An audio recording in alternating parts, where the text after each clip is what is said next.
ఎలాంటి అనుమతులు లేకుండా ప్రవేశాలు తీసుకుంటున్న నారాయణ స్కూల్ యాజమాన్యంపై చర్య తీసుకోవాలని యుఎస్ఎఫ్ఐ నాయకులు డిమాండ్ చేశారు. మేడ్చల్ సర్కిల్ పరిధిలోని అత్వెల్లిలో నారాయణ స్కూల్ కు వచ్చే విద్యా సంవత్సరంలో ప్రారంభించేందుకు యాజమాన్యం ఏర్పాటు చేసింది. పాఠశాలకు ఎలాంటి అనుమతులు లేకపోవడంతో యుఎస్ఎఫ్ఐ ఆధ్వర్యంలో మంగళవారం పాఠశాల ఆవరణలో ఆందోళన నిర్వహించారు. ఈ సందర్భంగా యుఎస్ఎఫ్ఐ జిల్లా కార్యదర్శి వెంకట్ మాట్లాడుతూ నారాయణ పాఠశాల ఎలాంటి అనుమతులు లేకుండా ప్రవేశాలు ప్రారంభించిందన్నారు. అనుమతులు లేకుండానే విద్యార్థుల తల్లిదండ్రులను మభ్యపెట్టి ఇప్పటి వరకు వందల సంఖ్యలో ప్రవేశాలు యాజమాన్యం తీసుకుందని అన్నారు. మేడ్చల్లో పెద్ద ఎత్తున ప్రచారం చేసుకుంటోందని అన్నారు.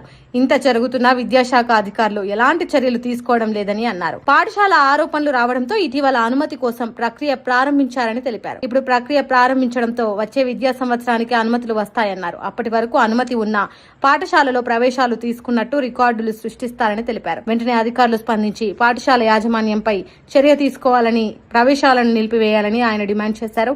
లేదంటే ఆందోళన మరింత ఉధృతం చేస్తామని హెచ్చరించారు. మేడ్చల్ మల్కాజ్గిరి జిల్లా ప్రధాన కార్యదర్శి ఈరోజు మేడ్చల్ మల్కాజ్గిరి జిల్లా మేడ్చల్ నియోజకవర్గంలోని అత్వెల్లి గ్రామ పరిధిలో ఉన్నటువంటి నారాయణ పాఠశాలకు ఎట్లాంటి అనుమతులు లేకుండా గత 2 వారాలుగా బిల్డింగ్ కన్స్ట్రక్షన్లో ఉన్నప్పటికీ ఈ బిల్డింగ్ పర్మిషన్ కానీ, జిహెచ్ఎంసీ పర్మిషన్ కానీ, అదేవిధంగా మండల విద్యాశాఖకు సంబంధించినటువంటి ఎట్లాంటి అనుమతులు లేకుండా కూడా అక్రమంగా బిల్డింగ్ కన్స్ట్రక్షన్ నిర్వహిస్తూ ఈరోజు అక్రమంగా అడ్మిషన్లు విద్యార్థుల తల్లిదండ్రులను మోసం చేస్తూ అక్రమంగా అడ్మిషన్లు అనేది కూడా చేయడం జరుగుతూ ఉంది. దీనిని యుఎస్ఎఫ్ఐ ఆధ్వర్యంలో మేము ఈరోజు వచ్చి పాఠశాలకు వచ్చి అడ్డుకోవడం జరుగుతూ ఉంది. ఇక్కడికి వచ్చి అడ్డుకున్న వెంటనే ఇక్కడ అప్పటికి కూడా పేరెంట్స్ని మోసం చేసి అనేక రకాలుగా మీకు ఇన్స్టాల్మెంట్ల పేరుతో అడ్మిషన్స్ మేము ఇస్తామని చెప్పేసి కూడా విద్యార్థుల తల్లిదండ్రులను మోసం చేస్తూ అక్రమంగా అడ్మిషన్లు చేస్తూ ఉన్నారు. ఇప్పటికీ మేము దాదాపు హాఫ్ అన్ అవర్ అవుతుంది కూడా ధర్నా చేస్తున్నప్పటికీ కూడా ఇప్పటికీ ఈ జిల్లా విద్యాశాఖ అధికారి కానీ, అదేవిధంగా మండల విద్యాశాఖ అధికారి కానీ మొద్దు నిధుల్లో ఉండి ఇప్పటి వరకు మేల్కొన్నటువంటి పరిస్థితి కూడా ఈరోజు మేడ్చల్లో కనిపిస్తూ ఉంది. ఇప్పటికీ ఏదైతే అక్రమంగా అడ్మిషన్లు నిర్వహిస్తున్న పాఠశాల ఏదైతే నారాయణ పాఠశాల ఉందో దానిపైన వెంటనే మండల విద్యాధికారి కానీ, అదేవిధంగా డిఓ గారు కానీ వెంటనే స్పందించి చర్యలు తీసుకొని విద్యార్థులకు న్యాయం చేయాలని చెప్పేసి కూడా మేము పోరాడుతూ ఉన్నాం. ఇప్పటికైనా కూడా విద్యాధికారులు స్పందించి వెంటనే చర్యలు తీసుకోవాలనే దాకా మేము మా యుఎస్ఎఫ్ఐ సంఘం తరఫున పోరాడతామని చెప్పేసి తెలియజేస్తా ఉన్నాం. Thank you.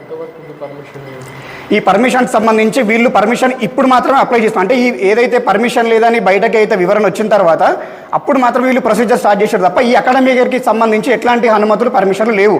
మీరు కనుక చూస్తే ఈ అడ్మిషన్లకు సంబంధించిన పేపర్ బ్రోచర్స్ కూడా 2026-27 సంబంధించిన బ్రోచర్ కూడా వీరు కొట్టడం జరిగింది.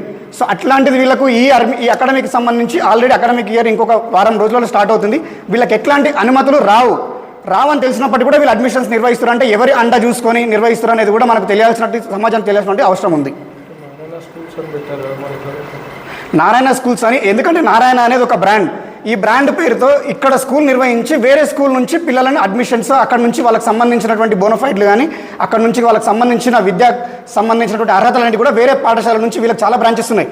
ఆ బ్రాంచెస్ నుంచి ఈ బ్రాంచ్కి ట్రాన్స్ఫర్ చేస్తామని చెప్పేసి కూడా ఇక్కడ యాజమాన్యం కూడా చెప్తా ఉంది. దీన్ని మనం తీవ్రంగా ఖండించాల్సిన అవసరం కూడా కనిపిస్తుంది.